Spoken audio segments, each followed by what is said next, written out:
Sore, kami dari kelompok 14 kelas E akan mempresentasikan tema yang telah diberikan kepada kami, yaitu proses boot dan logging system.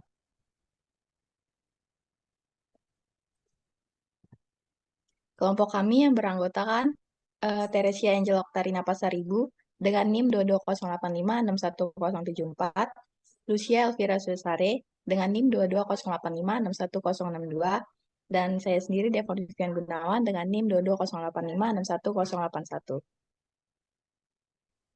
Yang akan kami jelaskan di sini adalah proses boot logging system dengan distro Linux yang kami gunakan yaitu Ubuntu.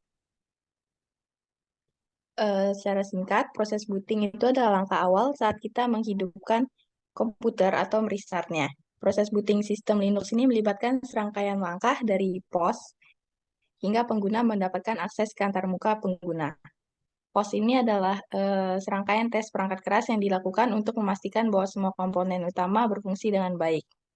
Adapun langkah-langkah dasar dalam proses booting yaitu menghidupkan komputer, lalu komputer melakukan POS atau power on self test, lalu komputer mencari bootloader dan membuat kernel Linux ke dalam memori. Setelah itu proses inisialisasi dan menjalankan daemons dan layanan, dan setelah semua proses itu selesai, sistem mencapai tahap login, dan pengguna dapat masuk ke sistem melalui layar login. Nah, logging system pada sistem operasi Linux ini adalah proses pencatatan kegiatan sistem yang penting dalam berkas log. Log ini berisi informasi tentang peristiwa seperti booting, perubahan konfigurasi, kesalahan, aktivitas pengguna, dan lainnya. Logging system pada sistem operasi Linux ini adalah elemen penting yang membantu administrator sistem dalam memantau, mendiagnosis, dan melacak aktivitas sistem. Adapun langkah-langkah dasar dalam logging system yaitu identifikasi kebutuhan logging, konfigurasi logging, pemantauan log, analisis log, pemeliharaan, dan penyimpanan. Dan proses booting ini akan dijelaskan oleh teman saya, Teresia. Baik, di sini saya akan menjelaskan tahap demi tahap dari proses booting. Yang pertama, pada saat power up dari komputer dinyalakan, maka sistem akan start up dan proses booting dimulai. Hal pertama kali terjadi yaitu adalah BIOS, Basic Input Output System, yang bekerja untuk melakukan pengecekan integritas memori dan mencari instruksi pada MBBR yang terdapat pada floppy drive atau hard disk. Nah, jadi pada saat CPU-nya udah aktif, BIOS akan mengatur beberapa fungsi perangkat pada komputer. Nah, dan BIOS ini terletak pada chip memory flash, yang chip memory flash ini terletak pada yaitu baterai yang menempel pada motherboard. Fungsinya yaitu untuk menjaga pengaturan tanggal atau pengaturan lainnya yang diatur oleh user agar tidak berubah saat komputer dimatikan. Nah, selanjutnya, next one. BIOS ini nanti akan melakukan proses pengecekan hardware dan dia akan mendapatkan sebuah instruksi dari POS, yaitu nama instruksinya itu power on self test, yang dicek oleh BIOS dengan menggunakan instruksi.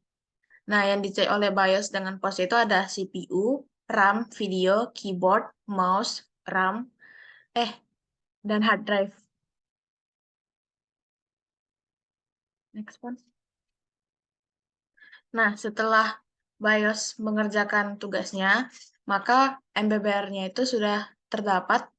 Komputer akan mencari MBR atau Master Boot Record atau partisi, itu untuk mengetahui di mana bootloader berada.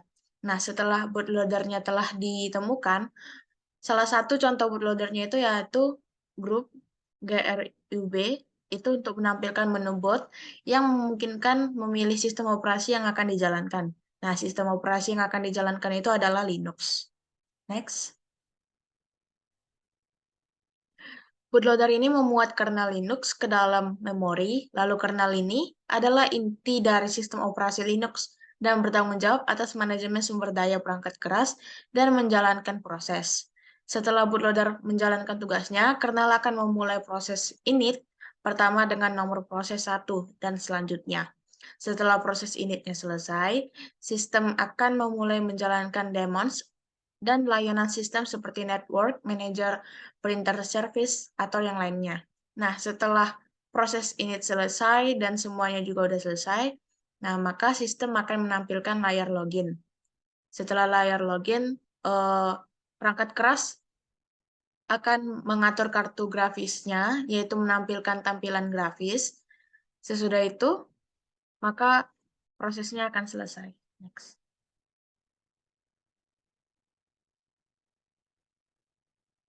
Selanjutnya akan dijelaskan oleh Vira. Baik, selanjutnya ada logging system. Logging system adalah cara sistem komputer mencatat kejadian dan pesan penting yang terjadi. Ini seperti membuat buku catatan untuk melacak apa yang terjadi dalam komputer kita. Logging system membantu kita memantau aktivitas sistem, menemukan masalah, dan mencari tahu apa yang terjadi jika terjadi sesuatu yang tidak beres. Setiap kali ada hal penting yang terjadi, sistem akan mencatatnya dalam log. Log ini berisi tanggal, waktu, dan pesan yang memberitahu kita apa yang terjadi. Misalnya, jika ada kesalahan atau masalah, log akan memberitahu kita tentang hal itu. Ketika kita memiliki masalah dengan komputer, kita bisa melihat log untuk mencari tahu penyebabnya. Log membantu kita menemukan apa yang salah, seperti kesalahan pengaturan atau serangan keamanan. Log juga memiliki level prioritas yang menunjukkan tingkat kepentingan. Misalnya, level debug memberikan informasi terperinci untuk membantu memecahkan masalah, sedangkan level warning memberi peringatan tentang situasi yang mungkin menjadi masalah. Pada gambar di samping ditampilkan log secara real time.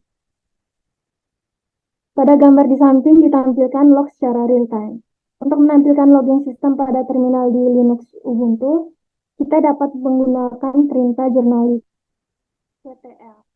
Dan pada gambar di samping, kami tampilkan logging sistem secara real time. Caranya dengan menambahkan opsi -f pada perintah jurnal ctl, maka tampilan akan seperti di samping. Next. Baik, sekian dari kelompok kami.